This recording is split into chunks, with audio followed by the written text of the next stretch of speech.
رضی اللہ عنہ کے حوالے سے تفسیر کا سلسلہ جاری ہے۔ گزشتہ ہفتے میں سماعت کیا تھا کہ اللہ تعالیٰ نے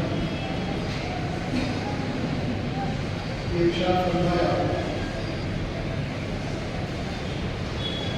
کہ زمین اور آسمان میں وہ کچھ بھی ایسے برکات آئے اور وہ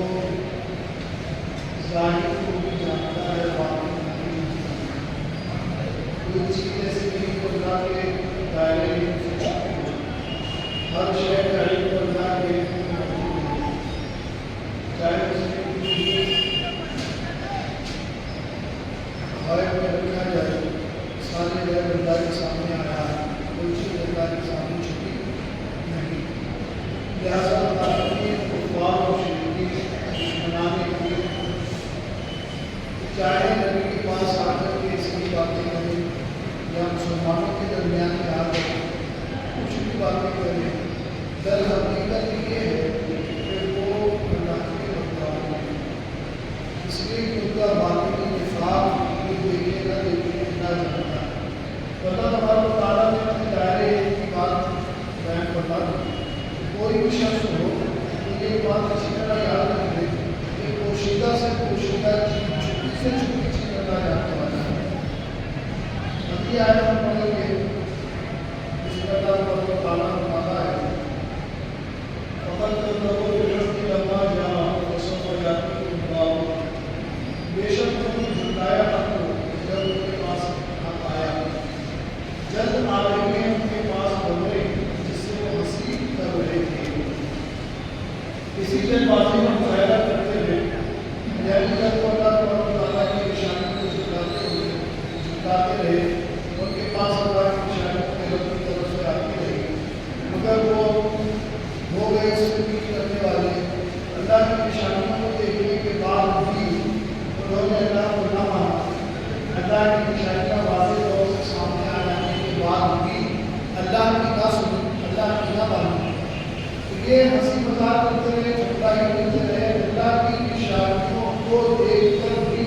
انہوں نے استہزاء کیا اور جھٹلانے کا معاملہ، یعنی قرآن کو ان کے پاس اپنی رب کی جانب سے آیا۔ جب ان پر کوئی قرآن آیت آئی ہوئی تو بغیر سوچے سمجھے فوراً ہی اس میں ماننے سے انکار کر دیتے۔ کوئی بھی حق بات کو سن کر بجائے سمجھنے کے، بجائے اس پر غور کرنے کے،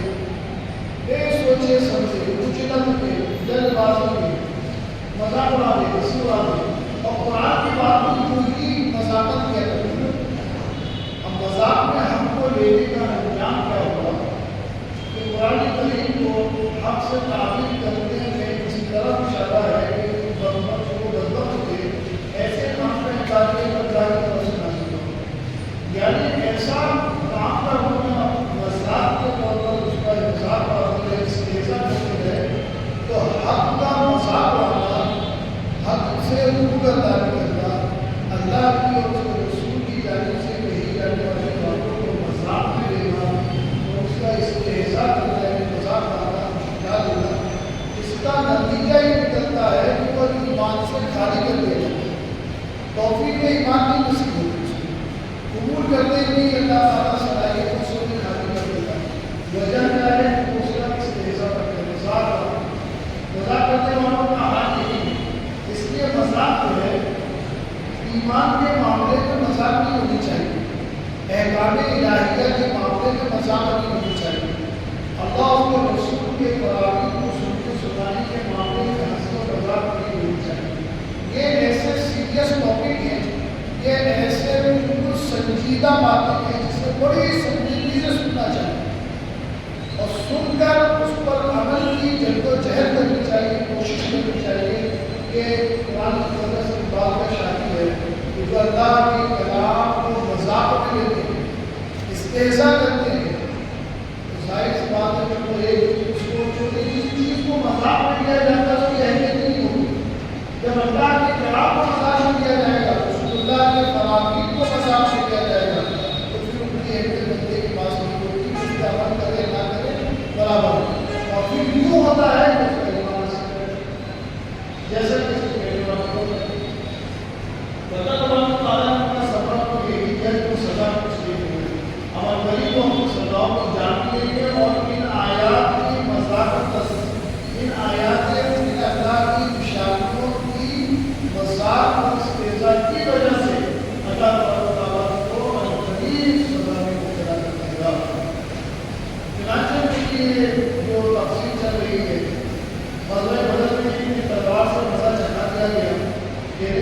دنیاوی اعتبار سے اللہ کے کلام کا استحضاء کرنے والوں کو،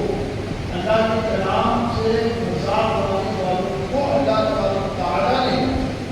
جنگ بدر کے میدان میں اہل ایمان سے تیر و تلوار سے انہیں موت دے دی. وہ تو تکلیف انہوں نے برداشت کی ہی کی، مگر اب وہ قیامت کے دن عذاب نار میں بھی صحیح ہو. عذاب نار کے ذریعے اللہ تعالیٰ کو اس کا عذاب بھی چکائے گا. کس چیز کا عذاب؟ اللہ کی نشانیوں کے مذاق، اللہ کی نشانیوں کا استحضاء، اس کا عذاب. اللہ تبارک تعالیٰ نے اہل ایمان کے بچوں کو بلند کیا، مومنوں کو شوقت و قدرت عطا فرمائی اور ان کے مقتدین کو ان کے ساتھ ذلت اور رسوائی کے ساتھ ہرا کر انہیں ذلت دے کر اللہ تبارک تعالیٰ نے اہل ایمان کی تعریف فرمائی اور اہل کفر کو معذور مسلمان کر دیا. علم یرون معلم القوم القوم کہنا معلم ممکن لقد ارسل السماء عليهم مدرارا وجعلنا الانهار وفجر فقد الله بذنوبهم وانشار من بعدهم قوما آخرين. اللہ فرماتا ہے کیا ہم نے نہیں دیکھا کہ ہلاک کر دیے گئے ہم نے اس سے پہلے رسول کو نشانی کی مذاق بناتے ہیں. انسان دیکھیے جب توفیق کے میدان سے دور بھاگتا ہے اور اس کے توفیق سے چھینی جاتی ہے تو وہ ہر اچھی بات کو اس کی مذاق کرتا ہے. اور اس طرح سے یہ پہلے کی بات ہے، ایمان کی بات سے مطالعہ ایسے ہے کہ جو اچھی باتوں کو مذاق کرتے ہیں. مثال کے طور پہ علماء سمجھاتے ہیں کہ لوگ اسے سنتے ہیں بس، اور سن کر اسے ایک کان سے سنتے ہیں دوسرے کان سے نکال دیتے ہیں. یعنی گویا کوئی ایسا کچھ اس کا اپنے اندر پیدا نہیں کرتے. اچھی بات کے اثر کو پیدا کرنا یہ بھی ایک ایمان کی علامت ہے. آپ کے ایمان کی جانچ ہے، فرق ہے. آپ کو کہا گیا کہ مت کرو، اس سے اللہ ناراض ہوگا. آپ اگر اس وقت آپ کو بچاتے ہیں تو آپ کے بہترین ایمان کی علامت ہے. آپ کو کہا جاتا ہے کہ یہ کرو، اس سے اللہ خوش ہوگا. اگر آپ اسے کرتے ہیں تو یہ آپ کی بہترین ایمان کی علامت ہے کہ آپ چاہ رہے ہیں کہ اللہ آپ سے خوش ہو جائے، اس لیے آپ اس کام کی طرف راغب ہوتے ہیں جس کام سے اللہ خوش ہے. اور آپ چاہتے ہیں کہ اللہ مجھ سے ناراض نہ ہو، اس لیے آپ اس کام سے بچتے ہیں جس کام کے لیے بچایا جائے. اب بیچ میں ایک بندہ ایسا ہوتا ہے کہ بھائی سب ہم کو بلاتے ہیں یا سن لیتے ہیں، سن کے کیا علماء کا کام ہے ڈرانا اور بات ہے معاملات ایسے نہیں، عمل کی جستجو پیدا نہیں ہوتی اندر سے. تو اس کی کیا مثال ہے؟ ایک مثال بھی ہے صوفیہ نے کہ جیسے آئینہ ہے اور آئینے پہ ڈھول لگی ہو، اس کے سامنے آپ کا چہرہ صاف نہیں آئے، اس لیے کہ آئینہ بندہ ڈھول ہے. اگر آپ صاف کر لیں تو آپ کا چہرہ صاف ہو جائے گا. گویا اسی طرح انسان کا دل ہے، جب وہ گناہوں میں ملوث ہو کر پیدا ہو جاتا ہے تو نیکیوں کی شکل صاف نظر نہیں آتی. نیکیاں اچھی نظر نہیں آتی، صاف نہیں دکھتی، ستھری نظر آتی ہے. جیسے پہلے آئینے میں چہرہ دھلا نظر آتا ہے، اسی طرح ایمان پر جھوٹ، غیبت، چغلی، حسد، کینہ، بغض، مومن کو ستانا، پڑوسی کو ستانا، ماں باپ کو ستانا، گناہوں سے محبت، یہ ساری چیزیں جب انسان کرتا ہے تو پھر اس کا دل دھندلا ہو جاتا ہے، ایمان دھندلا ہو جاتا ہے، پھر نیکیوں میں جی نہیں لگتا، عمل نہیں لگتا نیک کام کے اندر. یہی وجہ ہے کہ آج 90% سے زیادہ اگر آپ کہیں تو غلط نہیں ہوگا کہ ہمارے مسلمان بھائی مساجدوں میں بیٹھنے سے گھبرا 90% ہے ہماری قوم میں سے. اور اس کی جیتی جاتی تصویر اگر آپ کو مثال کے لیے دوں تو آپ تقریباً مساجدوں میں جا کر دیکھیں، ساری مساجدیں اگر آپ دیکھیں گے تو خطبے کے 5 منٹ 10 منٹ پہلے ہوتی جاتی ہے. اس بات کی نشانی ہے کہ ایمان کا آئینہ اتنا دھندلا ہو چکا ہے کہ جمعے کی اہمیت ہمارے اندر نہیں. اتنی تو باقی ہے الحمدللہ کہ جمعہ قائم ہے، اتنی غیرت باقی ہے قوم مسلم میں کہ کم سے کم جمعہ ابھی باقی ہے. مگر یہ غیرت تو ہمارے عوام سے زیادہ تر نکل گئی کہ جلدی آ کر اللہ کی غیرت کا عمل ہے. اس لیے کہ آج کا دن تو نعمتوں والا دن ہے. یہ کیوں ہوتا ہے؟ ایمان کا آئینہ دھندلا ہو چکا ہے، نیکی کی طرف طبیعت راغب نہیں ہوتی. اچھا جن کی طبیعت راغب ہوتی ہے اس کی مثال ہے کہ ایمان کے آئینے صاف ہیں، وہ نظر آتے ہیں پہلے کچھ صفوں میں،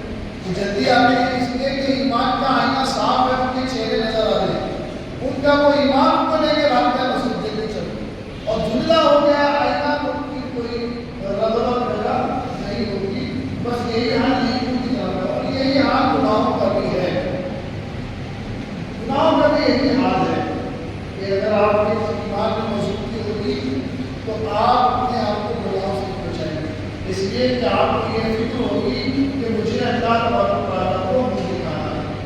دوبارہ قرآن مقدس تب بھی فرما رہا ہے جو لوگ اچھی باتوں کا استہزاء کرتے مذاق بناتے ہیں، نہیں سنتے، نہیں سمجھتے، ایسوں سے ایمان کی اور عمل کی توفیق چھین جاتی ہے۔ اللہ تبارک و تعالیٰ فرماتا ہے کہ میں تم نے نہیں دیکھا لوگوں کا جو تم سے پہلے ہم نے حال کیا، تم سے پہلے بھی قرآن کہہ رہے ہیں لوگوں کے بارے میں، تم سے پہلے بھی لوگ تھے جنہوں نے ایمان والی باتوں کو نہیں مانا، نہیں سمجھا، استہزاء کیا، مذاق کیا، تو ہم نے ان کا انجام کیا کیا؟ تم دل کو اٹھا کر اٹھا دیں۔ پھر فرمایا کہ جنہیں ہم نے اتنا مضبوط کر دیا تھا کہ زمین میں جو تم کو نہ کیا، یعنی حال یہ تھا ان کا جن کو ہم نے تباہ کر دیا ان سے پہلے، ان کا حال یہ تھا کہ وہ تم سے بہت زیادہ مضبوط تھے، اتنا مضبوط تھے کہ چٹان کی چٹان ہلا دیا کرتے تھے، جسمانی طاقت اللہ کو دیتا تھی۔ قوم عاد کے واقعات پڑھیے آپ قرآن کے اندر، آپ کو معلوم ہو کہ ایسے انسان گزرے ہیں۔ آج ان پتھروں کو آپ ایک کے ذریعے اٹھاتے ہیں، اس زمانے کو انسانوں میں اللہ نے طاقت دی تھی، جو پہاڑوں سے جو ہے بڑی بڑی چٹانیں اپنے ہاتھوں سے اٹھا لیا کرتے تھے، بڑی بڑی قامت کے لوگ، اونچے لوگ، 10 12 لمبے، اور خود طاقت کی طاقت کہ جنہوں نے خود اپنے ہی ہاتھوں سے پہاڑوں کو کاٹ کے اپنے محل بنائے، ایسی قوم اللہ ان کا تذکرہ کر رہا ہے کہ اے لوگوں تمہاری عمریں دیکھ لو، تمہاری طاقت دیکھ لو تو تم میں کچھ بھی نہیں ہے، تم سے پہلے کے لوگوں کو دیکھو جن کی جسمانی قوت و قامت بھی بہت تھی اور جس میں طاقتیں بھی بہت تھی، اور ہم نے ان کو عنایات بھی بہت کچھ کیا تھا، بڑی نعمتوں سے بھی نوازا تھا، مگر جب وہ ہماری بات نہ مان سکے تو پہاڑوں کو توڑنے والوں کی بھی کمریں ٹوٹ گئی۔ اللہ کے عذاب ہے، کیونکہ اللہ نبی فرما رہا ہے کہ تم بے فکر مت رہو، اللہ تبارک و تعالیٰ نے ایسے قد و قامت والے، ایسی طاقت والوں کو بھی ہم نے جو ہے فکر شروع کر دیا۔ لکم فاصلنا السماء علیکم مدرارا وجعلنا الانہار خیرا من کافرین فاغرقناہم بذنوبہم وانشأنا من بعدہم قوما آخرین، اور بھیجا ان پر خوب برستا بادل، اور ہم نے محنت کر دی کہ رہے ان کے نیچے سے، پھر ہم نے ہلاک کر دیا ان کے گناہوں کی وجہ سے۔ اللہ تبارک و تعالیٰ نے ان کی عذاب کی کنڈیشن بیان فرمائی، اور اٹھائی ہم نے ان کے بعد مسلم، پھر اللہ تبارک و تعالیٰ فرماتا ہے کہ پھر ہم نے ان کو تباہ کر دیا، ہم نے دوسری امت کو پیدا کر دیا۔ قرآن مقدس میں اللہ یہ تبلیغ فرما رہا ہے کہ اے میرے بندو تم میری اطاعت میں آ جاؤ، میرے بھیجے ہوئے نبی کی اطاعت میں آ جاؤ، میرے بتائے ہوئے فرمان کے مطابق ہو جاؤ۔ یہ دنیا کی آسائشیں، یہ سب کچھ میں نے تمہیں دیا ہے تاکہ تم سمجھ لو، اس میں رہ کر اگر تم زومی ہو گئے کہ بس سب کچھ ہمارا ہے، اور یوں سمجھ لیا تم نے کہ ہمیں کچھ کرنے کی ضرورت نہیں، تو پیچھے کا ہاتھ دے دیجیے۔ جنہوں نے پتھریں کاٹ کر معاہدات بنائے، ہم نے ایسے طاقتور لوگوں کو بھی تباہ کر دیا، پانیوں میں بہلا دیا، ان کو ختم کر دیا، اور وہ اپنے سو میں کہ ہم سے بڑا طاقتور کوئی نہیں ہو سکتا، ہم سے زیادہ حکمران کوئی نہیں ہو سکتا، اب اتنا بڑا حکم رکھنے والے، اتنا سوچ کرنے والے سب تباہ ہو گئے۔ اللہ فرما رہا ہے کہ ہم سب کو تباہ کر دے کے رکھے دوسری قوم پیدا کر دیں۔ معلوم ہے کہ اللہ تبارک و تعالیٰ ہمیں اور آپ کو یہ فرما رہا ہے کہ میرے بندو تم یہ مت سمجھو کہ تم ہی عبادت کرو گے، وہ تمہیں حکم دے رہا ہے کہ کرو، اس کا مطلب یہ نہیں ہے کہ بس تم ہی بچے اس کی عبادت کے لیے، وہ تمہارے بھلے کے لیے کہہ رہا ہے کہ میری بارگاہ سے قرب حاصل کرو، میرا مجھ سے طاقتیں حاصل کرو روحانی، میری بارگاہ کے قریب آ جاؤ اور اپنی روحانی قوتوں کو بڑھا دو، میری عبادتوں سے جڑ جاؤ اور میری رضا کو حاصل کر دو اور میری جنت کو حاصل کر دو۔ تم یہ نہیں کرو گے تو تمہیں بھی تباہ کر دوں گا، دوسری مت بھیجوں گا۔ تو معلوم ہے کہ اللہ تبارک و تعالیٰ اپنی بے نیازی بیان کر رہا ہے اس میں، تو وہ ہمارے اور آپ کی عبادتوں کا محتاج نہیں ہے۔ آپ اگر اس کا دین سنبھالو گے، اس کا اسلام تم سنبھالو گے، اس کے ایمان کی دعوت تم دو گے، تو تم سے کام دے گا، تم نہیں ہوگا تو دوسروں کو بھیجے گا۔ وَلَوْ أَنزَلْنَا عَلَيْكَ كِتَابًا فِي قِرْطَاسٍ فَلَمَسُوهُ بِأَيْدِيهِمْ وَقَالَ الَّذِينَ كَفَرُوا إِنْ هَذَا إِلَّا سِحْرٌ مُبِينٌ، اور اگر ہم نے اتارا ہوتا تو کسی فرشتہ کاغذ میں، پھر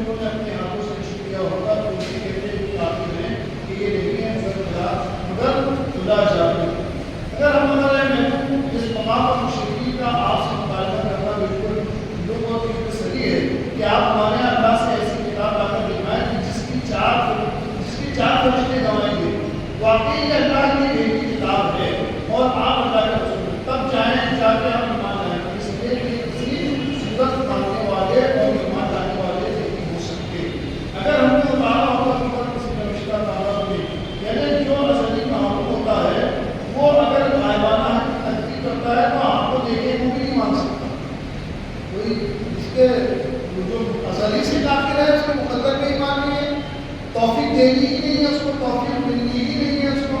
آپ چاہے کچھ بھی اس کے سامنے لا کر رکھیں، جیسا کہ مشرکین نے اس سے کہا تھا کہ آپ نبی ہیں اور آپ کا لایا ہوا دین اسلام حق ہے اور آپ کی دعوت اللہ حق ہے کہ اللہ ایک ہے، اس چیز کے لیے آپ نے کوئی چار فرشتہ ایسا لا دیں کہ وہ چار فرشتے ہمیں آ کر کہیں۔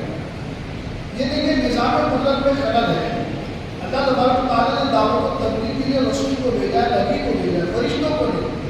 مگر چونکہ ان کے مطالبے بتا رہے ہیں کہ یہ توفیق کے عمل سے خالی، جنہیں عمل کی توفیق نہیں ملتی ہوتی یا جنہیں قبول کرنے کی توفیق سے محروم کر دیا جاتا ہے، ان کے بھیدوں میں ان کے دماغ میں شیاطین اسی طرح کے وسوسے ڈالتے ہیں، ایسا کہاں ہے ویسا کہاں ہے، یہ کہاں لکھا ہے وہ کہاں لکھا ہے، چونکہ ماننا نہیں ہے۔ تو قرآن ان کی فطرت بیان کر رہا ہے کہ اے محبوب، یہ آپ سے کہتے ہیں کہ آپ کے نبی ہونے کے لیے کوئی چار فرشتہ گواہی دلائے۔ یہ آپ سے کہتے ہیں کہ قرآن کتاب اللہ ہے اور حق کتاب ہے، اس کی شہادت کے لیے کوئی فرشتہ لائے۔ وہ آپ سے کہتے ہیں کہ اسلام ہی دین حق ہے، اس کی گواہی کے لیے کوئی چار فرشتہ لائے۔ تو اللہ فرماتا ہے کہ اے محبوب، ان کا یہ مطالبہ ہی بیکار ہے، آپ ان کے اس مطالبے میں فکر مند نہ ہو۔ یہ ماننے والے نہیں ہیں اگر ان کے ہاتھ میں سونے چاندی کے کاغذ دے دیں آپ لکھ کر، تب بھی آپ کو ماننے والے نہیں ہیں، اس لیے کہ ان کی فطرت میں ماننا نہیں ہے۔ یہ صرف سوال جواب میں رہ جائیں گے، صرف سوالات کریں گے، یہاں لکھا ہے وہاں لکھا ہے کہاں لکھا ہے، ایسا ہے تو ویسا کیوں، ویسا ہے تو کیوں، بس یوں کر کے بس یہ رہنے والے لوگ ہیں، یہ ماننے والے لوگ نہیں ہیں۔ تو اس آیت قرآنی نے ایسے بے شمار فطری لوگوں کو سامنے لا دیا جو لوگ حق کو دیکھ کر حق نہیں مانتے، جو لوگ سچائی کو دیکھ کر سچائی کو نہیں مانتے، جن کے سامنے رسول کریم صلی اللہ علیہ وسلم کی تعظیم و تکریم قرآن کی آیتوں سے موجود ہے کہ نبی اکرم صلی اللہ علیہ وسلم بعد خدا معظم ہیں، پھر بھی نبی کریم صلی اللہ علیہ وسلم کی شان میں کم اور باتیں کرتے ہیں، اس لیے کہ ان کی فطرت میں ماننا نہیں، ماننے والے نہیں ہیں، آپ کچھ بھی کریں۔ تو اللہ تبارک و تعالیٰ ہمارا پوری وضاحت بھی کرتے ہیں آپ، تو یہ آپ کی دی ہوئی تمام وضاحت کو جادوگری کہیں گے۔ اس لیے فرشتے ان کے مطالبے کے مطابق ہم فرشتہ بھیجتے ہیں، فرشتوں سے اعلیٰ مقام تو آپ کا ہے۔ جب آپ فرشتوں سے اعلیٰ ہے، آپ دعوت اللہ دے رہے ہیں اور ایمان دے رہے ہیں، تو فرشتوں کی گواہی سے کیا مان لیں گے؟ اس لیے محبوب اس کے مطابق آپ رنجیدہ دعوت و تبلیغ کے جب کوئی نہیں سنتا نہیں مانتا تکلیف ہوتی ہے، آپ کو تکلیف ہوتی ہے، آپ اپنے بچوں کو منع کرے بچے نہ مانے، آپ کو تکلیف ہوگی، بھائی کو منع کرے بھائی نہ مانے تکلیف ہوگی، آپ کے لوگ نصیحت کرے لوگوں کو کہتے ہیں علماء کہتے ہیں آئمہ کہتے ہیں لوگوں سے یہ بات کرو وہ کرو، لوگ نہیں سنتے تو تکلیف ہوتی ہے۔ تو یہ سنت رسول کا یہ احساس ہونا ایمان ہے نا، کہ آقا کریم اسلام کو بھی احساس ہوتا ہے کہ میں یہ جو نشانیاں بتاتا ہوں، میں اللہ کی دعوت دیتا ہوں، یہ میری بات کو نہیں مانتے، تو اوپر مطالبہ ہوتا ہے ایسا ہے تو ایسا کر کے لکھاؤ، ایسا کر کے لکھاؤ، تو اللہ کے رسول صلی اللہ علیہ وسلم مایوس ہوتے تھے۔ اللہ انہیں کو جو ہے فرماتا تھا کہ محبوب کے سوال و جواب سے آپ کو مایوس ہونے کی ضرورت نہیں ہے۔ وقالوا لولا انزل عليه ملك، اور بولے کہ کیوں نہیں اتارا گیا پر کوئی فرشتہ، اور ولو انزلنا ملكا لقضي الامر، اور اگر ہم اتار دیتے فرشتے تو کام ختم ہو گیا ہوتا۔ لا يجوزون منكم ولا تبغي، اللہ تبارک و تعالیٰ فرما رہا ہے کہ نظام قدرت ہے، اللہ تبارک و تعالیٰ نے قدرت کے تحت دنیا کے نظام قائم کیا ہے، کوئی بھی چیز و نظام کے تحت ہوتی ہے۔ آپ اپنی زندگی دیکھیں، آپ کی اپنی زندگی کا روٹین دیکھیں، آپ اپنا قاعدہ دیکھیں، آپ کیا کرتے ہیں، آپ کب سوتے ہیں کب اٹھتے ہیں، آپ کے کھانے کا کیا ہے، آپ کے پینے کا ٹائم کیا ہے، کھانا کھانے کا ٹائم کیا ہے، چائے کب پیتے ہیں، آپ کام کتنا کرتے ہیں، کام کون سا پسند کرتے ہیں، آپ کو مزدوری پسند ہے کہ آپ کو نوکری پسند ہے کہ آپ کو صفائی پسند ہے کہ آپ کو بزنس پسند ہے، یا اپنی چوائس سے آپ کرتے ہیں، جو آپ کی اپنی چوائس ہوتی ہے آپ کام کرتے ہیں، اور اپنا روزانہ میں ایک ذمہ داری آپ کو کرتے ہیں، صبح آپ کو اٹھنا ہے، کتنے بجے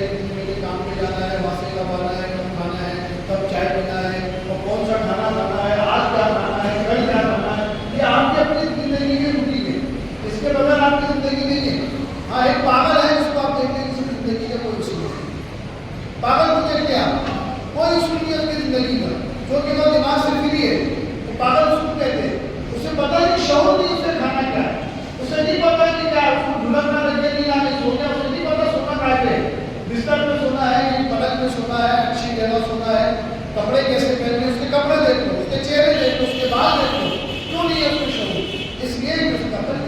زندگی کا روٹین ہی نہیں ہے اس کے پاس، کب سو کے اٹھے گا، کب آئے گا، کام کرتا ہے نہیں کرتا ہے، ادھر بھٹکتا ہے کام کو جیسا، کپڑے بھی ہیں جسم میں نہیں ہے، کوئی دیکھنے والا کوئی دیکھ کے ہنسے گا اڑے گا، ہنسی اڑائے گا، مزاق کر کوئی سے احساس نہیں، کیوں؟ اس لیے جو پاگل ہے۔ اور شریعت سے پوچھے کہ کہا کوئی بھی احکام شریعت پاگل پہ لگاتی ہے تو شریعت پاگل پہ نہیں لگاتی۔ آپ کی نماز اسلام میں جو فرض ہے وہ بھی بالغ اور عاقل پر، عاقل کا معنی ہوتا ہے عقل والا، جس کے پاس عقل اور سمجھ ہو، جسے کھانے کا شعور ہو اس پہ نماز فرض ہے، جسے سونے کا شعور ہو اس پہ نماز فرض ہے، جسے دھندا بزنس کرنے کا شعور ہو اس پہ نماز فرض ہے۔ اب یہ پاگل ہے، اس کو مجھے نہیں سمجھتا ہے، کوئی پاگل بھائی نہیں ہوں، سمجھتا ہی نہیں۔ تو زندگی بغیر اصول کے، بغیر نظام سے اچھی نہیں چلتی۔ اسی طرح کا شعور والے اپنی زندگی کا کوئی اصول نہیں بنا، جب جی چاہ رہے اٹھ رہے، جب جی چاہ رہے سو رہے، جب جی چاہ رہے کھا لے رہے، جب جی چاہ رہے کر رہے، کوئی کام کرے کرے نہیں کرے، جنہیں ہم اپنی زبان میں حالی موالی بولتے ہیں، کام کیا کیا نہیں کیا، تو اس کی زندگی میں اس کی عزت کیسی ہے وہ بھی دیکھ لیا۔ جو اپنے اندر کوئی اصول نہیں رکھتا زندگی جینے کا، اپنی من مرضی، جب چاہا اٹھا، جب چاہا سو گیا، جو چاہا کھا لیا، کام بھی چاہا تو کر لیا، نہیں چاہا تو نہیں کر لیا، کس کے بھروسے رہ لیا، تو کبھی یہاں سے اپنا کام نکل گیا، کبھی وہاں سے اپنا کام نکل گیا، کبھی تھوڑا بہت کام کر کے پیسے آ گئے، 2-4 دن چل گیا، خرچہ پانی، پھر 2-4 آدمی کھانے بیٹھے، گھوم رہے پھر رہے، بھٹک رہے قوالیوں کی طرح، تو ان کی عزت معاشرے میں کتنی ہے یہ بھی دیکھتے ہیں آپ۔ اور جو بالکل انہیں کے ساتھ کام دھندا کر رہے ہیں، بزنس میں لگے ہوئے ہیں، ان کا ٹائم کو سپورٹنا ہے، سہایتا کرنا ہے، کام پہ جانا ہے، یہ کرنا ہے، تو زندگی اصول والی سب سے بہتر ہے۔ جو آپ اپنی زندگی میں ایک قاعدہ بناتے ہیں کہ مجھے یہ کرنا ہے، یہ کرنا ہے، پورے ٹائم کے ساتھ، اس زندگی کے ایک وقار ہوتا ہے، ایک اہمیت ہوتی ہے اس کی، اور اسی کو لوگ عزت کی نظر سے دیکھتے ہیں۔ قرآن فرما رہا ہے کہ آپ دیکھیے کہ قرآن نے فرمایا ہے کہ اگر یہ ان پر کوئی فرشتہ بھی آ جاتا یا مدد کے ذریعے میں جو چیز بتا دی جاتی، کوئی حکم کے ذریعے بتا دیا جاتا تو معاملہ ہی ختم ہو جاتا۔ پھر یہ دیکھتے کیا، یعنی عبرت کی نظر سے کیا دیکھتے ہیں؟ ہم نے رسول کو اسی لیے تو بھیجا ہے کہ اس کی زبان کی گواہی سے آپ مانتے ہو کہ یہ رسول۔ جیسے کہ مثال کے طور پر میں مثال دے رہا ہوں، میں جتنے حضرات یہاں بیٹھے ہوئے اور ابھی اور جتنے آ گئے مان لیجیے پورے نماز بھر گئے یہاں سے وہاں، اور ایک لمحے کے لیے جتنے نمازی ایک سب سے لے کے آدمی سب تک سارے نمازیوں کو اس لیے کہا ایک لمحے کے لیے ملک الموت کی زیارت ہو جائے، تو میں سمجھتا ہوں کسی کی نماز نہیں چھوٹے گی، کسی کی نماز نہیں چھوٹے گی۔ تو ایک لمحے کے لیے سب کو دکھا دیا جائے کہ مرنے کے بعد کیا ہوتا ہے، ایک لمحے کے لیے دکھا دیا جائے کہ سب کے سامنے سے پردہ اللہ ہٹا دے اور دیکھو برزخ کیا ہوتا ہے۔ سارے نمازی نے آنکھوں سے برزخ دیکھ لیا، اب اس کے بعد کسی کی ہمت نہیں ہوتی نماز چھوڑ دی، کسی کے اندر ہمت نہیں ہوتی جھوٹ بولنے کی، کوئی کوشش نہیں کر سکتا اس لیے کہ غیر خدا ہٹا دیا گیا سامنے سے۔ یہی وجہ ہے کہ اللہ کے رسول صلی اللہ علیہ وسلم نے فرمایا کہ جب تک بندے کے ہوش باختہ نہیں ہو جاتے اس وقت تک اس کے لیے توبہ کا دروازہ کھلا ہے۔ جب انسان کا موت کا وقت قریب آتا ہے تو چند گھنٹے پہلے اسے سامنے فرشتوں کی آوازیں دکھا دی جاتی ہے، فرشتوں کا نزول دکھتا ہے، انہیں نظر آنا شروع ہو جاتا ہے اور اسی وقت توبہ کا دروازہ بند، اس لیے کہ اب برزخ کے حالات اسے دکھ گئے، یعنی سچائی سامنے آ گئی ہے۔ تو ایمان بالغیب کا نام ایمان ہے، کوئی چیز دیکھے بغیر ماننا کہ ہاں یہ ہے، اسی کا نام ایمان ہے۔ اب اللہ کہہ رہا ہے رسول کے ذریعے کہ میں ایک مانو، تو رسول کے ذریعے اس دعوت اللہ کو مانو کہ اللہ ایک ہے۔ مشرکین نہیں مان رہے، ہاں جس وقت ان کا دم نکلے گا فرشتے سامنے آ جائیں گے، ابھی وہ دنیا میں ہی ہے، اور روح نکالنے کے لیے جب فرشتے آئیں گے تو اب ان کے سامنے سے سارا رائے بڑھے گا، اب انہیں سمجھ میں آ جائے گا کہ اللہ ایک ہے، انہیں سمجھ میں آ جائے گا کہ ایمان کیا ہے اور اسلام کیا ہے۔ اسی لیے شریعت کا مسئلہ ہے کہ اس وقت کا ایمان قابل قبول، اس وقت کا ایمان قابل قبول دیکھ لیا آپ نے،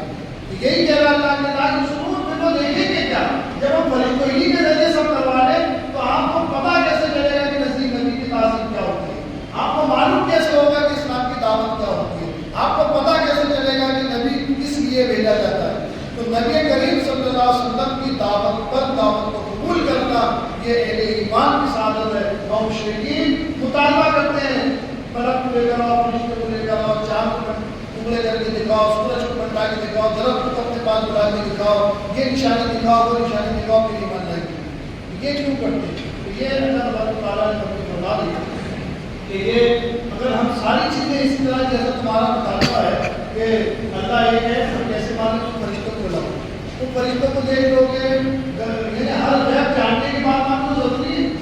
ہر چیز دیکھنے کے آپ ایک بات کا مطالبہ ہو گیا، پھر دوسری بات کہیں کہ تم نے یہ چیز دکھاؤ. تو ایمان کیا ہے؟ اللہ کہے اس کے رسول کے ذریعے مانتے کے ایمان بولو جاننا جاننا بسنا اور اگر ہم بناتے نبی فرشتے کو تو بناتے اسے من اور ضرور ان کو اسی شبہ میں رکھتے جس میں ہے. یعنی اللہ تبارک تعالیٰ نے یہ بات واضح کر دی کہ نبی بشر ہی ہوتا ہے، فرشتہ نہیں ہوتا. بات یاد رکھیے، جو منصب نبوت ہے وہ بشر کے لیے خاص ہے، فرشتے کے لیے ملک کے لیے خاص نہیں. اور جو بشر مقام نبوت پر ہوتا ہے وہ ملک سے افضل ہوتا ہے. یہ بھی یاد رکھیے گا، جو بشر مقام نبوت پر ہے، جیسے ہمارے آقا صلی اللہ علیہ وسلم ہے، حضرت موسیٰ کلیم ہے، حضرت عیسیٰ ہے، حضرت داؤد ہے، حضرت ابراہیم، یہ تمام بہت سارے جتنے بھی نبی ہیں، بہت سارے رسول بھی ہیں، نبی بھی ہیں. تو رسول ہونا الگ ہے، نبی ہونا الگ ہے. تو جو بشر نبی ہیں، ہاں فرشتے رسول ہو سکتے ہیں، فرشتوں کا رسول ہونا شریعت میں ہے. رسالت ایک الگ چیز ہے اور نبوت ایک الگ چیز ہے، مگر نبوت کے لیے ضروری ہے کہ بشر ہونا چاہیے. اس لیے اللہ تعالیٰ نے ہر بشر کو جو طے کیا اللہ نے، جیسے حضرت موسیٰ علیہ السلام، حضرت عیسیٰ، انہیں بشریت میں نبوت عطا کی. یہ بشر ملک نہیں ہے، اور مقام نبوت کی وجہ سے یہ ہے کہ بڑے سے بڑے ملک سے افضل ہے، حتیٰ کہ حضرت جبریل سے بھی افضل نہیں ہے. اس لیے کہ اللہ نے مقام نبوت عطا فرمائی. تو نبوت ایک الگ چیز ہے. اللہ فرمایا اگر ہم چاہتے کہ نبوت جیسا کہ تمہارا مطالبہ ہے کہ کوئی نبی، کوئی رسول، کوئی فرشتے کو بھیجو، تو اللہ فرمایا اگر ہم چاہتے نہیں کہ نبوت کو فرشتوں میں رکھا جائے تو بھی ہم مردگی کو بناتے. یعنی معلوم ہوا کہ نبوت جو ہے وہ مخصوص ہے مرد کے لیے، عورت بھی نبی نہیں ہو سکتی، عورت بھی نبی نہیں ہو سکتی. مگر اللہ نے یہ کہا کہ ہم نے نبی فرشتوں میں بنائے. ملک ملک ہے، نبی نبی ہے، نبی کا مقام تمام فرشتوں سے افضل ہے. یہ ان کا مطالبہ تھا فرشتوں کے حوالے سے. اور فرشتوں کا مطالبہ کیوں تھا؟ اس لیے تھا فرشتوں کا مطالبہ کہ یہ رسول کو ماننا نہیں چاہتے. یہ ہے حاسد کی ایک علامت. حاسد اگر آپ کی قابلیت کو ماننا نہیں چاہتا، وہ آپ کی قابلیت کو ماننا نہیں چاہتا تو آپ کے مقابل کسی اور کو دیکھتا ہے، کسی اور کو کھڑا کرنے کی بات کرتا ہے، اس لیے کہ اس کو آپ کی قابلیت سے جلن ہے. اور یہی وجہ تھی کہ بنی اسرائیل میں آخری نبی نہ ہونا بنی اسرائیل کے لوگوں کو جلن تھی. تب یہ نبی آخری زمان صلی اللہ علیہ وسلم بنی اسماعیل میں ہے، اب نبی سے حسد ہے. اب نبی کی حسد نبی کو ماننے کی ہے. وہ کہہ رہے نہیں بھائی ہم تمہاری نہیں مانیں گے، کسی فرشتے کو لاؤ. حالانکہ حال یہ ہے کہ وہ فرشتہ اس نبی سے افضل ہو ہی نہیں سکتا. یہ نبی جو تمہیں کہہ رہا ہے اللہ ایک ہے، یہ نبی تو اس فرشتے سے افضل ہے جس کا تم مطالبہ کر رہے ہو، کیونکہ اللہ نے انہیں مقام نبوت عطا کی ہے. اور یہ بات میں اس سے پہلے بھی عرض کر چکا ہوں کہ حسد کے بارے میں کہ مومن کسی مومن سے حسد کرے تو عمل برباد ہو جاتا ہے. مسلمان کسی مسلمان سے حسد کرے تو عمل برباد ہو جاتا ہے، مگر کوئی نبی سے حسد کرے تو ایمان برباد ہو جاتا ہے. بہت بڑا فرق ہے، ایمان ہی ختم ہو گیا ان کا جنہوں نے نبی کے ساتھ حسد کی. ولا تجس تحسنا برسول من قبلك فحاق بالذين سخروا منهم ما كانوا به يستهزئون قل سیروا فی الارض فانظروا کیف کان عاقبۃ المکذبین. اور بے شک ٹھٹا کیا گیا ان سے پہلے کے رسولوں کے ساتھ تو انہی پر جنہوں نے ہنسی کی ان کی. کہو کہ زمین میں گھومو پھر دیکھو کیا انجام میں جھٹلانے والوں کا. اللہ تعالیٰ فرما رہا ہے محبوب ان کے مطالبات میں بڑھ کر آپ رسیدہ نہ ہو، اور ضروری نہیں کہ ہر بات کا جواب دیا جائے. اس لیے اے محبوب آپ اس سے تو یہ کہیے کہ آپ تین کتابوں کو اٹھا کر پرانے لوگوں کے حالات دیکھ لیجیے. دیکھ لو قرآنوں کے کیا حالات تھے. جنہوں نے اس کے پہلے کے رسولوں کی مذاق اڑائی ان کا انجام اللہ نے کیا کیا. ان پر ہنسی اڑانے کی بنیاد پر، دین کا مذاق بنانے کی بنیاد پر، اچھی باتوں کی ہنسی اڑانے کی بنیاد پر اللہ تبارک تعالیٰ نے ان کو کس قدر تباہ کیا. پوری زمین گھومو گھومو، پوری زمین آپ کو قوم عاد کی نشانیاں ملے گی. پوری زمین گھومو آپ کو ملے گی قوم بنی اسرائیل میں کیسے عذاب زمین پر آئے. پوری زمین کو زمین کا معائنہ معائنہ کر کے دیکھو، آپ کو معلوم ہوگا فرعون کا انجام کی زمین پر کیا ہوا، بڑی بڑی قوموں کے ساتھ، قوم لوط کے ساتھ کیا ہوا۔ نشانیاں آج بھی زمین پر موجود ہیں۔ آپ جا کر گوگل کا استعمال اس لحاظ سے بھی کر کے دیکھیے کہ پرانی عمارتیں آج بھی لوگ گوگل پر نکال کر دیکھ رہے ہیں۔ قرآن تو پہلے ہی سے بتا چکا ہے ان کے بارے میں، یہ تو آج نکلا ہے ساری چیزیں۔ تو قرآن خود کہہ رہا ہے آپ پوری ہوئے زمین کا معائنہ کرو، جھوٹ بولنے والوں کا انجام کیا ہے۔ جن لوگوں نے اللہ کو جھٹلایا ان کا انجام دیکھو، قوم عاد کے آج بھی نشانات موجود ہیں، بنی اسرائیل کے عذاب کے نشانات آج بھی موجود ہیں۔ قوم لوط کی پر جو عذاب آیا ان کے نشانات زمین پر آج بھی موجود ہے۔ حضرت نوح علیہ السلام کے ساتھ جو عذاب ہوا ان کی قوموں پر، نافرمان قوم پر، اس کے نشانات بھی آج بھی موجود ہیں۔ آج آپ دیکھیں فرعون کے نشانات بھی آج بھی موجود ہیں۔ یہ زمین کے اوپر ان نشانیوں کو قائم کر کے اللہ تبارک و تعالیٰ یہ بیان کر رہا ہے کہ تم دیکھو زمین پر گھوم کر ان لوگوں کا انجام جنہوں نے ہماری باتوں کو جھٹلایا۔ تو معلوم ہوا کہ اللہ تبارک و تعالیٰ قرآن کے ذریعے ان کافروں کو جو تنبیہ کر رہا ہے، حقیقتاً ہم کو بھی تنبیہ ہے، ہم اہل ایمان کے لیے بھی ہے کہ ہمیں ان کی بدنسبت تو ایمان مل گیا، وہ بدنصیب ہے انہوں نے ایمان نہیں ملا، ہمیں مل گیا، مگر ہمارے لیے تاکید ہے، تنبیہ ہے، دعوت ہے ان بیانات کے ذریعے کہ ہم اہل ایمان ہیں۔ جب ہم اللہ کو معصوم مانتے ہیں تو اس کی عبادت کی جائے، جب ہم رسول کو برحق مانتے ہیں تو ان کی اطاعت کی جائے، جب ہم اسلام کو حق مانتے ہیں تو اس کی پیروی کی جائے،